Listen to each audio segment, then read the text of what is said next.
അപ്പോൾ നമ്മൾ എന്തായാലും ഇന്ന് കൊട്ടിക്കലാശത്തോടുകൂടി ഇലക്ഷൻ പ്രചാരണം അവസാനിക്കുന്നു. അപ്പോൾ നമ്മൾ ഈ അവസാന നിമിഷത്തിൽ നമ്മുടെ ചില പ്രമുഖരായിട്ടുള്ള സ്ഥാനാർത്ഥികൾ മത്സരിക്കുന്ന മണ്ഡലം, ഏറ്റവും ടോപ്പുള്ള ആളുകൾ, ഏറ്റവും പ്രധാനപ്പെട്ട ആളുകൾ. മറ്റൊരു പ്രത്യേകത, ഇത്തവണ കേരളത്തിൽ ഒരു വളരെ പ്രധാനപ്പെട്ട ഒരു കാര്യം, പ്രധാനപ്പെട്ട ഈ സംഘടനകളുടെ തന്നെ സംസ്ഥാന ഭാരവാഹികൾ തന്നെ മത്സരിക്കുന്നു എന്നുള്ളതാണ്. BJP സംസ്ഥാന പ്രസിഡന്റ്, അതുപോലെ KPC പ്രസിഡന്റ്, അതുപോലെ CPM സംസ്ഥാന സെക്രട്ടറി ഇല്ലെങ്കിൽ അദ്ദേഹത്തിന് പകരം ഭാര്യയുണ്ട്, ജോസ് കെ മാണി, പിന്നെ ഗണേഷ് കുമാർ, ഒറ്റയാൾ പാർട്ടിയാണ് അത്, കടന്നപ്പള്ളി രാമേന്ദ്രൻ, അങ്ങനെ ഒത്തിരി ജോസഫ് മത്സരിക്കുന്നില്ല. PJ ജോസഫിന് പിണറായി തുടങ്ങാം, അപ്പു ജോൺസൺ. അപ്പൊ പിണറായി എന്നാണ് നമുക്ക് തുടങ്ങേണ്ടത്. കാരണം നമ്മളിപ്പോൾ വിലയിരുത്തിയതും അവസാന ഘട്ടത്തിലേക്ക് അടുക്കുകയും ചെയ്യുമ്പോൾ ഒരു UDF തരംഗം കേരളം ഒമ്പാടും അലയടി. ഇപ്പോൾ ഏറ്റവും അവസാനമായിട്ട് പുറത്തു വരുന്ന ഒരു വാർത്തയെന്ന് പറഞ്ഞാൽ ധർമ്മടത്ത് പിണറായിക്ക് നല്ല തിരിച്ചടി നേരിടുമെന്നാണ്. അദ്ദേഹം പരാജയപ്പെടുമെന്ന് ആർക്കും അഭിപ്രായമില്ല, പക്ഷേ നല്ല തിരിച്ചടി നേരിട്ട് വോട്ട് അവിടെ ഭൂരിപക്ഷം പറഞ്ഞാൽ തോറ്റതിന് സമമാണ്. അതെ, ഫലത്തിൽ കഴിഞ്ഞ തവണ 50,000 അത് ശൈല ടീച്ചറായിരുന്നു, അതായത് ഇദ്ദേഹം തന്നെയായിരുന്നോ? ശൈലജയ്ക്ക് KK ശൈലജയ്ക്ക് 70,000 വോട്ടിനാണ് ഭൂരിപക്ഷം അല്ലേ? ഇദ്ദേഹത്തിന് 50,000-അടുത്ത് ഭൂരിപക്ഷം. 50,000-അടുത്ത് കൃത്യമായ കണക്ക് നമുക്കറിയാം. എന്തായാലും വലിയ ഭൂരിപക്ഷം തന്നെയാണ്. അദ്ദേഹത്തിന്റെ ജനപിന്തുണ കഴിഞ്ഞ വർഷം ഭയങ്കരമായിട്ട് കൂടിയെന്ന്. അപ്പൊ ഇത്തവണ പക്ഷേ അവിടെ എത്തിയിരിക്കുന്ന അബ്ദുൾ റഷീദ് അല്ലേ, ഇപ്പോഴത്തെ സ്ഥാനാർത്ഥി യൂത്ത് കോൺഗ്രസിന്റെ. അപ്പോൾ അദ്ദേഹം നല്ല ഒരു പോരാട്ടമാണ് കാഴ്ചവെക്കുന്നത്. പണ്ട് കോടിയേരി ബാലകൃഷ്ണന് നേരെ രാജ്മോഹൻ ഉണ്ണിത്താൻ പോയി വിറപ്പിച്ച പോലെയുള്ള ഒരു പോരാട്ടം ധർമ്മടം നടക്കുന്നു. നമ്മുടെയൊക്കെ വിചാരം പുതുപ്പള്ളി, ധർമ്മടം, ഇങ്ങനെ ഈ നേതാക്കൾ മത്സരിക്കുന്ന മണ്ഡലം. ഇപ്പം A.K. ആന്റണി അവിടെ എവിടെ മത്സരിച്ചാലും ആരും അങ്ങോട്ട് തിരിഞ്ഞു നോക്കില്ല, കാരണം അദ്ദേഹമേ ജയിക്കും.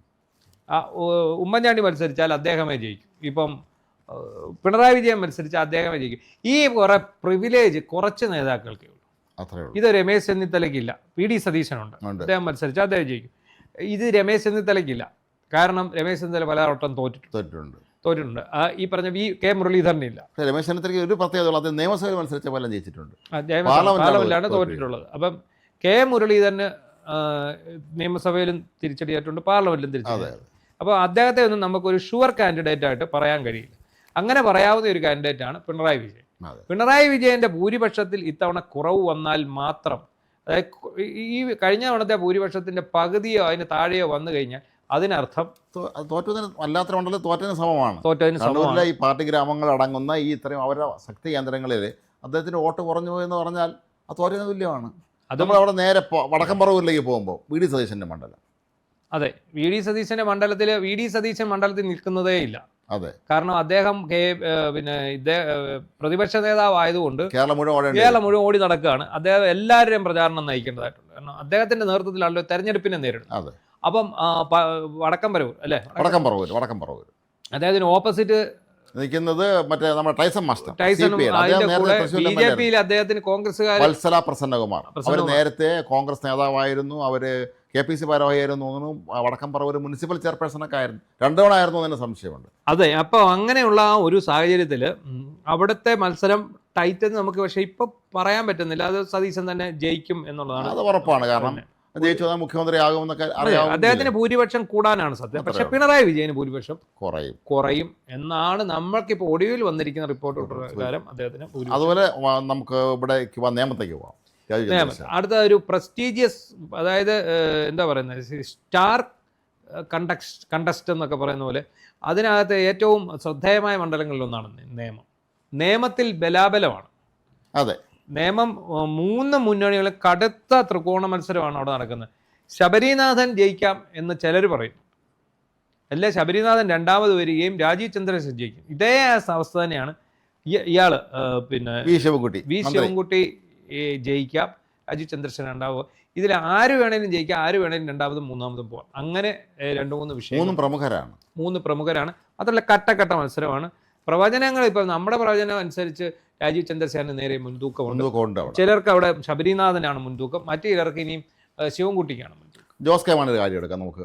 പാലായിലേക്ക് ആദ്യം നമ്മൾ കരുതുന്ന ജോസ് കെ മാണി ജയിക്കില്ല എന്ന് തന്നെയായിരുന്നു. അതെ, പക്ഷെ പിന്നീട് നമ്മൾ നോക്കുമ്പോൾ ജോസ് കെ മാണിയുടെ സാധ്യതകൾ കൂടിയിട്ടുണ്ട്. അല്ല, പാലായി ഈ പറഞ്ഞ പോലെ ഏറ്റവും ടൈറ്റ് മത്സരം നടക്കുന്ന കോട്ടയം ജില്ലയിലെ 2 മണ്ഡലങ്ങൾ, ഒന്ന് പാലായി ഒന്ന് പൂഞ്ഞാറുമാണ്. ഈ പാലാ എന്ന് പറഞ്ഞാൽ കേരളം മുഴുവൻ ഉറ്റുനോക്കുന്ന ഒരു മണ്ഡലമാണ്. അവിടെ ഇനിയും ജോസ് കെ മാണി തോറ്റാൽ ഇന്നേ വരെ ഒരു തെരഞ്ഞെടുപ്പിൽ നിന്ന് ജയിച്ചിട്ടില്ല. ഇല്ല, ഒരു തവണ എങ്ങാണ്ട് പാർലമെന്റിൽ ജയിച്ചിട്ടുണ്ട്. പാർലമെന്റിൽ കോട്ടയം പാർലമെന്റ് UDF സ്ഥാനാർത്ഥി ആയിരുന്നപ്പോൾ ജയിച്ചു. അല്ലാതെ ഇന്നേ വരെ ജയിക്കാൻ സാധിച്ചിട്ടില്ല. അല്ലാതെ ഒരു തെരഞ്ഞെടുപ്പിൽ ജയിക്കാൻ സാധിച്ചിട്ടില്ല.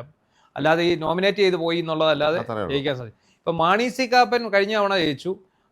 പിന്നെ ഇത്തവണ പക്ഷേ ഷോൺ ജോർജ് വന്നതോടെ അവിടുത്തെ സമവാക്യങ്ങൾ മൊത്തം മാറി. കഴിഞ്ഞ തവണ എന്ന് പറഞ്ഞാൽ ഈ ജോസ് കെ മാണിയോട് പാലക്കാർക്ക് അത്ര ഇഷ്ടമില്ല. ആ ഇഷ്ടക്കേട് ഇപ്പോഴും തുടരുന്നുണ്ടാവും. പക്ഷേ മറ്റ് രണ്ട് സ്ഥാനാർത്ഥികളുടെയും വോട്ടിങ്ങിലെ അങ്ങോട്ടും ഇങ്ങോട്ടും ഉള്ള കൂട്ടലും കിഴിക്കലും വന്നു കഴിയുമ്പോഴാണ് ഇദ്ദേഹത്തിന് ജയസാധ്യതയുള്ളത് എന്നുള്ളതാണ് അതിന്റെ യാഥാർത്ഥ്യം. അതുപോലെ തന്നെയാണ് മറ്റൊരു കേരള കോൺഗ്രസ് നേതാവിന്റെ പുത്രനായ KB ഗണേഷ് കുമാർ. നമ്മൾ നേരത്തെ ചർച്ച ചെയ്തതാണ്. അദ്ദേഹത്തിന്റെ നമ്മൾ സർവേ നടത്തിയെടുത്ത അദ്ദേഹം പുറകിലാണ്. അദ്ദേഹം പത്തനാപുരം മണ്ഡലത്തിൽ പൊതുവെ അവിടുത്തെ ഒരു ഗ്രൗണ്ട് റിയാലിറ്റി അതായിരുന്നു. അപ്പോൾ അതുപോലെ പിന്നെ ഈ ഏറ്റവും പ്രധാനപ്പെട്ട നേതാക്കന്മാർ കേരള കോൺഗ്രസ് ജോസഫ് ഗ്രൂപ്പിൽ PJ മത്സരിക്കുന്നില്ല. അതെയാണ്. അതുപോലെ RJDയിലും ശ്രേയംസ് കുമാർ മത്സരിക്കുന്നില്ല. അങ്ങനെ പ്രധാനപ്പെട്ട കുറേ നേതാക്കന്മാർ മത്സരിക്കുന്നില്ല എങ്കിൽ പോലും ഒരുപക്ഷെ ഇക്കുറി കോൺഗ്രസിൽ നിന്നും ഒരുപാട് പ്രധാനപ്പെട്ട നേതാക്കന്മാർ മത്സരിക്കുന്ന ഒരു തെരഞ്ഞെടുപ്പ് കൂടിയാണ് ഇതെന്നുള്ളത് വളരെ പ്രധാനപ്പെട്ട. രമേശ് ചെന്നിത്തല ഹരിപ്പാട് ജയിക്കും എന്നുള്ള കാര്യത്തിൽ സംശയമൊന്നും വേണ്ട. അപ്പോൾ എല്ലാവരും പറയുന്നത് അവിടെ രമേശിന്റെ ജയത്തിന് തടസ്സമായിട്ട് പറയുന്ന ഒന്ന് ഈ സന്ദീപ് വചസ്പതി NDA സ്ഥാനാർത്ഥിയുടെ ഒരു വരവാണ്. പക്ഷെ സന്ദീപ് വചസ്പതിക്ക് ഹരിപ്പാട് മണ്ഡലത്തിൽ എന്തെങ്കിലും ചെയ്യാൻ സാധിക്കുമെന്ന് എനിക്ക് തോന്നുന്നു. രമേശ് ചെന്നിത്തല മണ്ഡലത്തിൽ നിറഞ്ഞിരിക്കുന്ന ഒരാൾ തന്നെയാണ്. അതെ. അപ്പം മാത്രമല്ല ഒരു മുഖ്യമന്ത്രി കാൻഡിഡേറ്റ് കൂടി. അപ്പോൾ സാഹചര്യം അതാവുമ്പോൾ ആ സാഹചര്യത്തിൽ അദ്ദേഹം മുന്നോട്ട് പോകാനാണ് സാധ്യത, ജയിച്ചു പോകാനാണ് സാധ്യത. സന്ദീപ് വചസ്പതി ചെങ്ങന്നൂരായിരുന്നെങ്കിൽ കുറച്ചുകൂടി സാധ്യത ഉണ്ടായിരുന്നു. സാധ്യത എന്ന് പറഞ്ഞാൽ കുറച്ചുകൂടി വോട്ടുകൾ പിടിക്കാൻ പറ്റുന്ന ഒരു അവസ്ഥയുണ്ടായിരുന്നു. അതാണ്. ഏതായാലും നമ്മൾ മറ്റു പാർട്ടികളിലുള്ള അത് കഴിഞ്ഞിട്ടുള്ള നേതാക്കന്മാരും നമ്മൾ ഈ ചർച്ചയിൽ ഉൾപ്പെടുത്തിയിട്ടില്ല. ഏറ്റവും പ്രധാനപ്പെട്ട തലപ്പത്തുള്ള ഒരുപക്ഷെ മുഖ്യമന്ത്രിയെ പരിഗണിക്കാൻ സാധ്യതയുള്ള അതുപോലെയുള്ള പാർട്ടി സംസ്ഥാന പ്രസിഡന്റോ സെക്രട്ടറിയൊക്കെ ആയിട്ടുള്ള ആളുകളുടെ കാര്യം മാത്രമാണ് പരിഗണിച്ച് നമ്മൾ ഒന്നുകൂടെ പറഞ്ഞിട്ട് വേണം. തളിപ്പറമ്പുണ്ട്, ഇല്ലെങ്കിലും ഭാര്യയുണ്ട്. കെ സുരേന്ദ്രൻ മത്സരിക്കുന്ന മഞ്ചേശ്വരം. അതുപോലെ തന്നെ നമുക്ക് വിട്ടുകളയാൻ പറ്റാത്ത ഒരു മണ്ഡലമാണ് അമ്പലപ്പുഴ. G സുധാകരൻ. ഇതിപ്പം PK ശ്യാമളയ്ക്കെതിരെ TK ഗോവിന്ദനാണ് മത്സരിക്കുന്നത്. അവിടെ അത്ഭുതങ്ങളൊന്നും സംഭവിക്കില്ലെന്നാണ് നമ്മുടെ സർവേയിൽ കാണുന്നത്. PK ശ്യാമള തന്നെ ജയിച്ചു പോവും. അതായത് പിണറായിയുടെ ഇത്തവണത്തെ CPM LDFന്റെ സ്ഥാനാർത്ഥി പട്ടികയിൽ അടുത്ത മന്ത്രിസഭയെ കൂടെ പിണറായി ഇതിനകത്ത് ഉൾക്കൊള്ളിച്ചുകൊണ്ടാണ് ഇത് ചെയ്യുന്നത്. ഇത്തവണ മന്ത്രിമാരായിരുന്ന ഒരാൾക്ക് പോലും തുടർച്ച കിട്ടാൻ സാധ്യതയില്ല. പിണറായിക്ക് ഒഴികെ വേറെ ആർക്കും കിട്ടില്ല. സജി ചെറിയാൻ പോലും കിട്ടില്ല.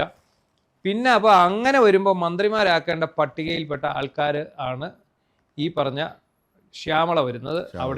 ശ്യാമളയാണ് അവിടെ വരുന്നത്. ഇപ്പം ആലപ്പുഴ എന്ന് വരുമ്പോൾ ചിത്തരഞ്ജനൊക്കെ ആയിരിക്കും ചിലപ്പോൾ മന്ത്രിയാവുക. അങ്ങനെയൊക്കെയുള്ള കാര്യങ്ങളിലേക്ക് മുന്നോട്ട് പോകും. അപ്പോൾ അതുകൊണ്ട് തന്നെ ഈ തളിപ്പറമ്പിൽ ശ്യാമള ജയിച്ച അവർ മന്ത്രിയാണ്. അപ്പോൾ എന്തായാലും ഇനി സമയമില്ല, ഒരു ദിവസത്തെ കാര്യമേ ഉള്ളൂ. ഇനി എത്തിക്കഴിഞ്ഞിരിക്കുന്നു. അതുകൊണ്ട് അതിൻ്റെ ഈ തെരഞ്ഞെടുപ്പുമായി ബന്ധപ്പെട്ട ചർച്ചകളിൽ ഒരുപക്ഷെ നമ്മുടെ പ്രധാനപ്പെട്ട നേതാക്കന്മാരുമായ അവരെക്കുറിച്ചുള്ള ചർച്ചയുടെ ഒരു അവസാന ചർച്ചകളിൽ ഒന്നായിരിക്കാം, അവസാന ഘട്ടം ഒന്നായിരിക്കണം ഇത്. എന്തായാലും ഈ എപ്പോഴും നമ്മൾ വോട്ടെണ്ണലിൻ്റെ ഫലം വരുമ്പോൾ നമ്മളുടെ മണ്ഡലത്തിനൊപ്പം തന്നെ നമ്മൾ പ്രതീക്ഷയോടെ നോക്കുന്ന കുറച്ച് മണ്ഡലങ്ങളുണ്ടാവും. അതായത് ഇന്നയാൾ സതീശൻ ജയിച്ചോ, പിണറായി ജയിച്ചോ, ചെന്നിത്തല ജയിച്ചോ, കെ സുരേന്ദ്രൻ ജയിച്ചോ, അല്ലെ രാജീവ് ചന്ദ്രശേഖർ ജയിച്ചോ, ഇങ്ങനെ കുറച്ച് ആകാംക്ഷ നമ്മുടെ അത്യാവശ്യ രാഷ്ട്രീയം അറിയാവുന്ന നമ്മുടെ ഉള്ളതാണ്. അപ്പോൾ എന്തായാലും ഇന്നിപ്പോൾ ഈ കലാശക്കോട്ടിന് മുന്നോടിയായിട്ട് നമ്മൾ നടത്തിയ ഈ വിലയിരുത്തൽ പ്രകാരം ഈ പറഞ്ഞ ആൾക്കാരൊക്കെ തന്നെ ജയിക്കാനുള്ള ഒരു സാധ്യതയാണ് കാണുന്നത്.